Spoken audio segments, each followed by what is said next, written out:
Ini masalah demonstrasi dari mahasiswa ya. Ya saya pikir kenapa takut di demo orang gitu ya. Waduh, saya kadang-kadang heran gitu loh. Jangan mengalihkan penghematan tapi yang lain dibiarkan gitu. Ya marah lah mahasiswa, saya aja bisa marah. Untung saya sudah bukan mahasiswa gitu loh. Nah, kalau misalkan kita adu data berarti Bapak tidak membawa data gitu kan. Saya membawa data langsung dari ketua komisi. Berarti sistemnya yang harus dievaluasi. Nah, ya. Misalkan sistemnya dievaluasi segala macam. Sebenarnya kita juga bisa melihat ya di berita bahwa Menak menyebutkan dan menyampaikan bahwa untuk aksi demonstrasi mahasiswa atau demonstran harus santun. Seperti misalkan Nabi Musa atau Nabi Harun menghadapi Fir'aun begitu kan. Nah, masa di sini kita sudah melakukan hal itu begitu kan. Berarti pemerintah Fir'aun gitu, Bung. Itu silahkan ditanyakan kepada Menak begitu kan tentunya. Kita juga lagi pula tahu sama-sama tahu siapa Fir'aun begitu. Nah, kemudian juga disinilah kenapa alasan mahasiswa hadir sebenarnya bukan untuk membahas prosedur. Karena apa? Karena kita selalu melakukan prosedur, tetapi justru pemerintah lah yang mengakal-ngakali prosedur. Begitu. Misalnya mengakali? Misalkan hasil putusan MK itu kan terbukti kode etik melanggar begitu kan. Terkait yang usia batas cawapres begitu. Salah satunya. Nah, kemudian di sini saya ingin menyebutkan bahwa kenapa mahasiswa dan juga sekarang masyarakat bersolidaritas dalam aksi menuju Indonesia bangkrut. Karena kami sadar bahwa kami tidak ingin, kami yang hidup di Jakarta ini hidup karena kita menghisap darah di daerah-daerah begitu. Maksudnya? Kita bisa melihat bahwa bagaimana bisa Indonesia tidak menuju bangkrut jika di daerah-daerah sudah banyak yang protes kepala daerah tidak sanggup membayar gaji pegawai begitu kan. Kemudian bagaimana bisa kita tidak menuju Indonesia bangkrut jika masyarakat di Aceh dan Sumatera 8 bulan semenjak bencana banjir masih menderita begitu kan. Bagaimana bisa kita tidak menganggap bahwa Indonesia menuju bangkrut, bahwa ketika kita membutuhkan makan melalui food estate saja harus menyiksa, harus mengusir masyarakat di Papua begitu kan. Hal-hal itulah yang makanya kami mengupayakan narasi menuju Indonesia bangkrut agar ayolah pemerintah untuk merealokasikan anggaran-anggaran yang besar itu untuk misalkan membantu masyarakat kelas menengah. Kenapa masyarakat kelas menengah di sini harus dibantu? Karena sekarang masyarakat kelas menengah menuju kebangkrutan. Jika masyarakat kelas menengah mampu bertahan hidup, maka harusnya jika Pertamax naik, harusnya tidak pindah ke Pertalite, Bung. Cuma karena duit sudah mulai menipis, maka kita semua pindah ke Pertalite begitu. Oke, silakan. Bung Iwan, silakan. Oke, saya sedikit menanggapi ya. Kalau masalah demo, anak-anak muda, ada di mahasiswa kita sangat menghargai ya, kita aspirasi ya. Cuma tolong, yang Anda perjuangkan itu yang lapisan bawah. Kemarin kelompok mahasiswa berdemo menuntut turunkan harga Pertamax ya. Pertamax itu peruntukannya untuk menengah ke atas, bukan menengah ke bawah ya. Dan pemerintah tidak pernah memaksa orang untuk menggunakan Pertamax ya. Jadi sekali lagi, judul Anda dalam melakukan demo tadi harus lagi diperjelas ya. Anda mewakili siapa dalam hal ini? Mewakili masyarakat bawah atau masyarakat menengah ke atas? Kalau yang menengah ke atas gak usah dibela. Mereka sudah bisa menata hidupnya. Yang kita perjuangkan itu nasib anak-anak desa, adik-adik kita yang kesulitan mendapatkan sarapan. Itu yang paling penting. Ya, baik. Kalau menengah ke bawah mengalami penurunan penghasilan, semua itu bukan dampaknya gara-gara Prabowo, tapi perang global yang terjadi di dunia itu dirasakan oleh semua negara, bukan cuma Indonesia. Justru adik-adik seharusnya mensupport, mendukung pemberantasan korupsi, pemberantasan mafia, supaya itu bisa cepat dilakukan, supaya apa? Tidak ada kebocoran lagi di negara ini. Jadi saya rasa itu ya. Ya oke. Misalkan terkait masalah korupsi, masyarakat kurang membantu apa untuk menemukan celah-celah anggaran korupsi? Misalkan kita lihat sekolah rakyat ada sepatu 700.000, padahal harga aslinya 170.000. Apakah itu telah ditindak begitu kan? Jadi tolonglah, pemerintah kan menganggap ini bangsa yang besar, maka buktikan dulu pemerintah harus besar. Dengan apa? Dengan mengakui dan juga dengan jujur terkait kondisi-kondisi dan apa yang dilakukan begitu kan. Kemudian misalkan kita mahasiswa berdemo membela kalangan yang mampu, kalangan masyarakat yang sudah kaya misalkan. Ayolah Pak, di sini aja harga-harga udah pada naik gara-gara Pertamax naik loh Pak. Terus juga misalkan memang Harga-harga naik karena Pertamax naik. itu terbukti. Misalkan harga bahan pokok begitu kan. Itu Karena sudah Pertamax naik ya. salah satu faktornya begitu. Nah, Secara tidak kemudian langsung. misalkan kita bilang terkait ini masyarakat mampu. Pak, orang kalau misalkan masyarakat mampu mah harganya berapapun pasti dibeli. Di sini harga naik kita langsung pada pindah loh Pertalite. Apa yang mampu Pak? Gak bisa, Pertalite itu bisa dibeli di pom bensin menggunakan barcode. Barcode itu harus diproses, didata. Oke, Bapak datanya dari mana? Karena kemarin sendiri saya melihat sendiri Kepala Komisi 12 DPR mengakui bahwa ada perpindahan konsumen ke Pertalite begitu. Nah, kalau misalkan kita adu data berarti Bapak tidak membawa data gitu kan. Saya mau bawa data langsung dari ketua Oke, komisi. berarti sistemnya kemudian- yang harus dievaluasi. Nah, oke. Ya. Misalkan sistemnya dievaluasi segala macam. Sekarang mana progresnya begitu kan? Ini udah 1,5 tahun. Tidak pernah kejadian setelah reformasi ada pegawai yang misalkan di daerah-daerah terancam tidak digaji. Tidak ada setelah reformasi 8 bulan setelah bencana masyarakat masih menderita, begitu Pak? Ya, sekarang begini aja, masalah yang di bencana di Aceh contohnya ya. Mereka untuk bisa bangun rumah itu butuh bertahun-tahun mengumpulkan uang untuk membangun, tiba-tiba terjadi bencana ya. Gak bisa juga pemerintah dalam dikasih waktu beberapa hari, beberapa minggu harus membuat rumah. Tapi Oke, ya berarti nggak sanggup dong? bukan gak sanggup, masih berlangsung. Nah, Ya. oke, misalkan masih berlangsung, kapan tenggatnya? Karena analisis dari kajian kami itu dimundur-mundur terus terkait progres bencananya, timelinenya. Nah, kemudian jika misalkan tidak mampu, kan kita punya banyak negara-negara sahabat, negara-negara tetangga yang dapat mengeluarkan bantuannya begitu. Karena di sini kita sekarang harus saling membantu dengan kondisi ada krisis begitu kan. Daripada berpura-pura besar, padahal masyarakat di daerah sengsara begitu Pak. Ya, teman-teman, selamat datang kembali di channel ini. Itulah penjelasan mahasiswa tadi dari UI kenapa mereka melakukan demo, turun ke jalan, ya, menyampaikan tuntutan mereka kepada pemerintah karena mereka melihat bagaimana kekhawatiran mereka ya di dalam keadaan dan situasi yang terjadi di negara kita ini. Dia telah merinci tadi kenapa mereka melakukan demo, kenaikan BBM non subsidi, kemudian juga bisa salah satunya rupiah tidak menentu, dan masih banyak lagi yang menjadi alasan mereka kenapa mereka melakukan demo, teman-teman.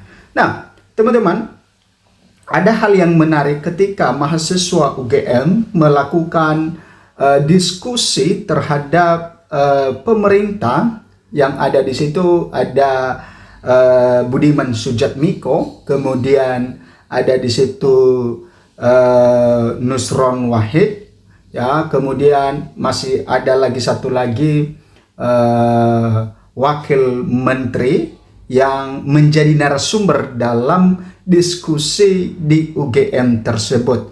Dan belum selesai diskusi, teman-teman, maka terjadi kericuhan dan mahasiswa UGM marah terhadap Budiman Sujatmiko dan juga kepada Nusron Wahid, ya, bahkan mereka dicap sebagai pengkhianat dalam debat tersebut, sehingga tidak selesai debat, teman-teman, dan sampai karena kericuhan yang terjadi tidak bisa dikendalikan lagi, maka ketiga menteri ini ya dibawa kabur, ya, dievakuasi oleh pihak keamanan, ya, pihak kepolisian, supaya tidak terjadi hal-hal yang tidak diinginkan. Nah, itu artinya bahwa mahasiswa sudah mulai tidak percaya dengan perkataan apa yang disampaikan oleh para pejabat dengan hal ini. Karena seringkali apa yang disampaikan berbeda yang terjadi di lapangan. Makanya bagaimanapun penjelasannya, ya, mahasiswa atau masyarakat yang mereka tahu itu adalah realita, tindakan, bukan hanya sekedar penjelasan ini dan itu, tetapi realita nyata di lapangan seperti apa. Jangan sampai apa yang diucapkan berbeda dengan yang di lapangan, dan itu yang sering sekali terjadi, sehingga apapun yang disampaikan itu mereka tidak percaya akan hal itu, karena ya itu tadi, apa yang disampaikan berbeda dengan yang terjadi di lapangan. Nah, teman-teman, ya, kita melihat di sini dulu, ya, mengapa mahasiswa UGM menggeruduk acara Budiman Sujatmiko. Kami muak dan tidak percaya dengan rezim. Nah, mereka muak dan tidak percaya akan rezim. Nah, mahasiswa ini menyampaikan, teman-teman, bagaimana dengan kekesalan mereka dan ketidakpercayaan mereka. Acara diskusi itu dihadiri oleh Menteri ATR BPN Nusron Wahid, Wakil Menteri Pertanian Sudaryono. Nah, ternyata Wakil Menteri tadi bernama Sudaryono, teman-teman. Dan Kepala Badan Percepatan Pengentasan Kemiskinan Budiman Sujatmiko. Nah, ternyata Budiman Sujatmiko ini adalah Kepala Badan Percepatan Pengentasan Kemiskinan. Nah, Gladwin, juru bicara mahasiswa UGM, mengatakan bahwa aksi penggerudukan di acara tersebut adalah bentuk akumulasi kekecewaan mereka kepada pemerintah yang selama ini dianggap tidak berpihak pada rakyat. Nah, ini alasan utama kenapa mereka melakukan aksi penggerudukan di acara tersebut, karena itu bentuk kekecewaan mereka, akumulasi kekecewaan mereka terhadap pemerintah yang selama ini ya mereka anggap bahwa ya tidak berpihak pada rakyat. Nah, itu adalah akumulasi kemuakan kami pada pemerintah, kata Gladwin di hadapan awak media. Mereka juga menegaskan bahwa aksi itu merupakan aksi korektif dan juga spontan, ya. Artinya bahwa tidak ada perencanaan dalam hal ini, tetapi itu secara spontan, ya, tidak ada, karena dari awal acaranya sudah kondusif, tapi lama kelamaan ketika giliran Budiman Sujatmiko berbicara, disitulah mulai terjadi kericuhan yang tidak bisa dielak lagi, sampai ya mereka melanjutkan diskusi di depan, ya, di depan kampus, dan di situ juga masih terjadi kericuhan. Oke. Sikap itu dilontarkan dalam jumpa pers di depan Balai Rom UGM Rabu 17 Juni siang. Seperti dilaporkan wartawan Furgon Ulia Himawan untuk BBC News Indonesia. Keterangan pers ini digelar menanggapi berbagai respon atas aksi geruduk tersebut. Mereka menganggap ada beberapa narasi, kemudian potongan video, serta pemberitaan terkait aksi geruduk itu seringkali tanpa menghadirkan konteks dan kronologi yang utuh. Nah, kemudian teman-teman, di hadapan wartawan mereka juga menganggap acara itu hanya ajang pamer pencapaian pemerintah dan bukan acara diskusi substantif. Nah, ini sesuatu hal yang memuakkan mereka karena mereka menganggap bahwa acara itu hanya sebagai sekedar ajang pamer pencapaian pemerintah dan bukan acara diskusi yang substantif yang tentu mereka harapkan bagaimana pemecahan masalah di kalangan masyarakat bawah. Nah, para mahasiswa UGM ini juga menyayangkan sebagian pemberitaan yang semata menyorot keributannya semata, serta tudingan bahwa seolah-olah aksi mahasiswa itu anti dialog. Bagaimana mungkin kami dapat berdiskusi secara substantif, kemudian solutif dan setara dengan orang-orang pemerintahan yang jelas tidak dapat dipercaya dan tak berpihak pada rakyat, kata mereka. Dalam jumpa pers itu, menurut Gladwin, mahasiswa yang ikut dalam aksi geruduk di gelanggang inovasi dan kreativitas GIG UGM juga ikut terlibat. Budiman Sujatmiko yang hadir di acara di GIG pada Senin malam menjadi sasaran kemarahan para pendemo. Dalam aksi itu, mahasiswa menuding Budiman sebagai pengkhianat. Kita tahu apa yang dilakukan Prabowo, tapi bagaimana dia, Budiman, mendukungnya, ujarnya.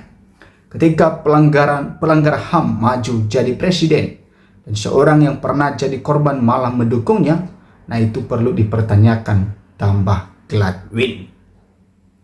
Dalam acara itu, teman-teman, mahasiswa UGM juga menyoroti berbagai kasus.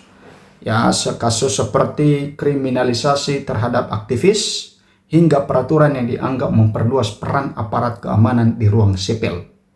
Mereka juga mengajukan 4 tuntutan kepada pemerintah. Nah, apa yang menjadi tuntutan mereka terhadap pemerintah, teman-teman? Yang pertama adalah membebaskan seluruh tahanan politik serta memberikan amnesti kepada pihak-pihak yang dianggap mengalami kriminalisasi. Nah, ini sesuatu yang mereka tuntut kepada pemerintah untuk membebaskan seluruh tahanan politik serta memberikan amnesti kepada pihak-pihak yang dianggap mengalami kriminalisasi.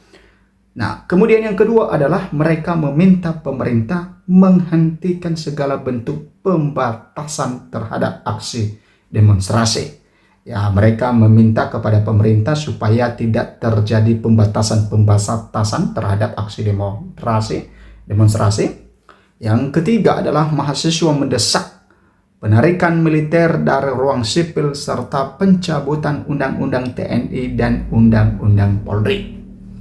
Dan yang keempat adalah menghentikan kriminalisasi terhadap aktivis. Nah, ini juga yang mereka suarakan, teman-teman. Mereka meminta supaya kriminalisasi terhadap aktivis bisa dihentikan. Jika pemerintah memang benar-benar ingin menegakkan asas-asas demokrasi, kami menantang pemerintah untuk membuktikannya, ujar Ketua Senat Mahasiswa UGM Mesa dalam pernyataannya.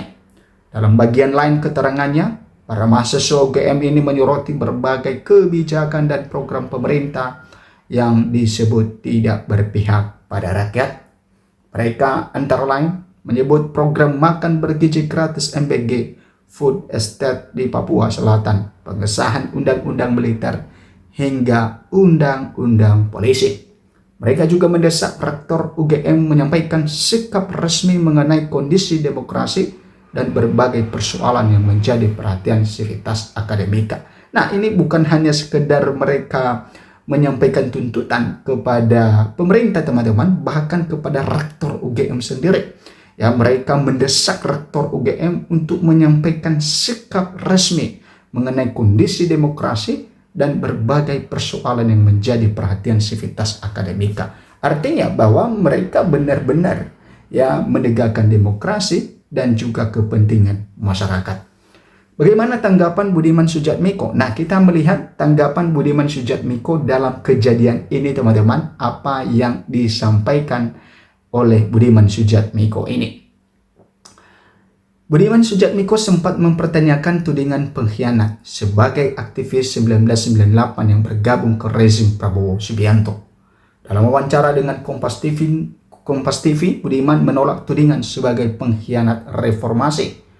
Budiman mengatakan dia mendukung pemerintahan yang terpilih secara demokratis, tidak bergabung dalam pemerintahan diktatorial, katanya. Artinya saya bergabung pada pemerintahan yang bukan hasil dari sebuah bentuk kudeta atau apa, tapi hasil pemilu. Dan penyelenggaraan pemilu itu, kata Budiman, adalah hasil reformasi 1998. Nah, itu teman-teman ya mengenai